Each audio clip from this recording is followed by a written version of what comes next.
Hi, my name is Am, the founder of Coaching Coins. My life philosophy is to do what you love what you do, and pay it forward.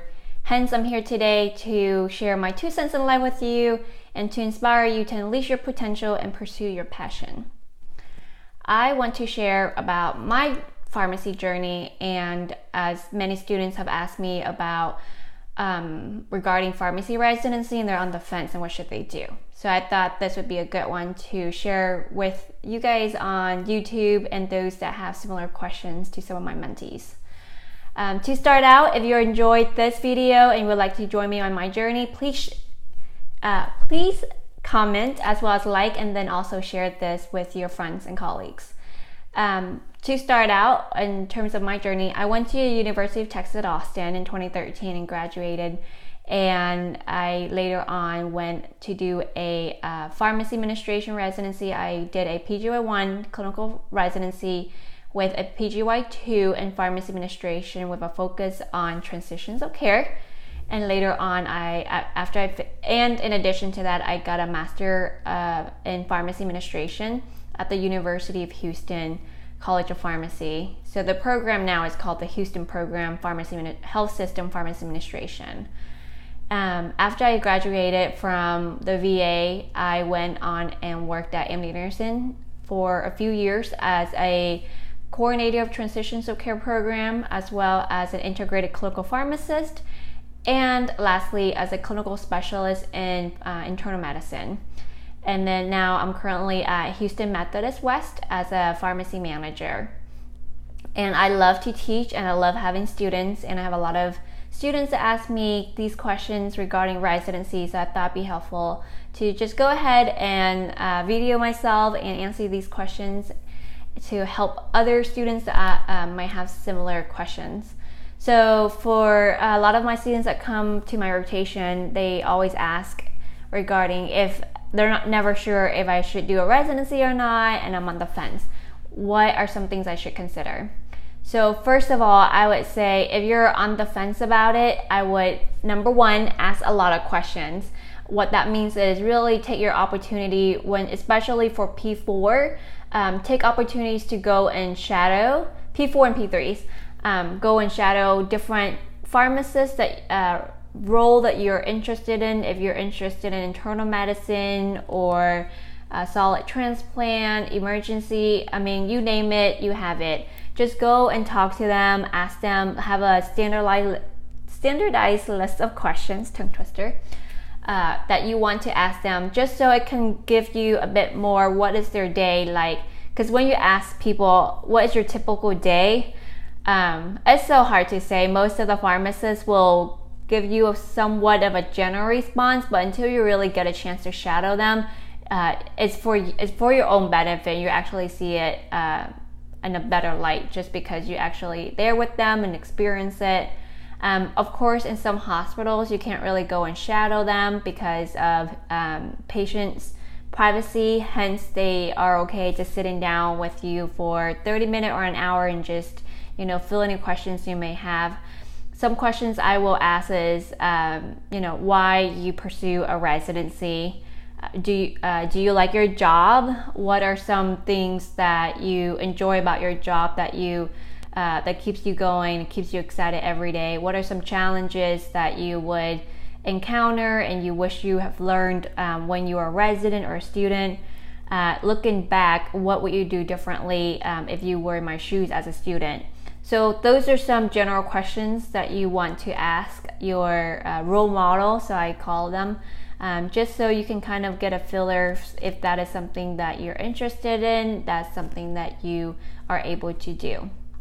The second approach is, or in addition to shadowing and asking all these questions, when you're picking for the P3s, picking your P4 rotation, really trying to pick the rotations that you are super interested in and want to pursue residency early on of the year. So as you know, around November, December is really when you want to start thinking and actually writing your letters and get into the process and go into mid-year. So the sooner you have the clinical rotation or whatever rotation that you're very highly interested in, it will give you a better opportunity to see it for 4 weeks block, or sometimes you guys have 6 weeks, or some school has 6 weeks. Really give you a day in the life of a pharmacist type of deal. So you can kind of see the day in, day out, and if that's what you enjoy, or you just like, I thought I wanted this, but I don't want it after you went through the residency. Caution, keep in mind, every preceptor is different, and sometimes if you have some personality clash, or if there's certain preceptors that don't mesh with you, your preceptor can go a long way. They can make or break your rotation in terms of your image of that field that you're interested in. So just keep that in mind. If you don't like your rotation and it's just one rotation, keep an open mind, continue asking questions, go and shadow other pharmacists, because it may just be that one rotation that you may not mesh well. But overall, really trying to pick your clinical rotation early on in the year, as well, because if you decide you do want to go and do a residency, you need at least one clinical preceptor to write you a great letter of recommendation, and having them early on, showcasing your clinical skills as well as your enthusiasm to pursue residency. And lastly, you may potentially engage in a research project or quality improvement project with them for mid-year. So there's just a lot of benefits of scheduling your clinical rotations or your rotation early on. Not all schools are able to accommodate that, but you can request that. At least you put your name in the hat for it. So that's step 2. And the last one, I would say if you're on the fence, you're not entirely sure, I would just go ahead and apply. The worst answer or the worst outcome you can get is at the end when you finish the application and with your gut you're like, this is not really for me, I don't want it. Even when they extend an interview to you, you can always say thank you but no thank you. But at least you applied and then you gave yourself that chance to say no. Versus imagine if you said, oh, I don't know, I'll wait. And then when the deadline has passed and you say, no, I really, really want to do it, guess what? It's too late. You have to wait for another year, which may or may not, be detrimental, but it's a year that you have to find a job and then go back and apply. And usually your motivation kind of decline quite a bit after your residence, after your graduation. So I would go ahead and apply. The application fee is not that much, and if you are on the hunch of saying, I'm kind of want to do it, I'm 40% or 50%, my advice to many of my students, go ahead and apply. You never know what the outcome will be, but the best answer you'll get is a yes, and the worst answer is a no, or you just say no thank you, like I decided residency is not for me, and that is good too. So those are the 3 things that I want you guys to consider when you're on the fence, is really ask a lot of questions and being able to shadow someone who is in the role that you want to be in, because I think that will give you a real life example, as real as it gets besides rotation.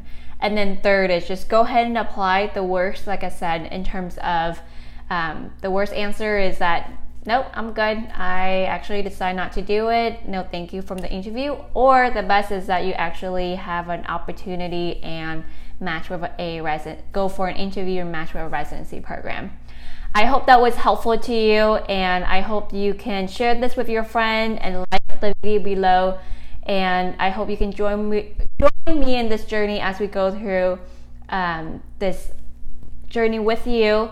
I would like to ask the audience one question. What are your career goals, and what are the reasons why you want to pursue a residency? When you answer those questions, that might help others who are watching this video, might spur their interest and inspire them even more.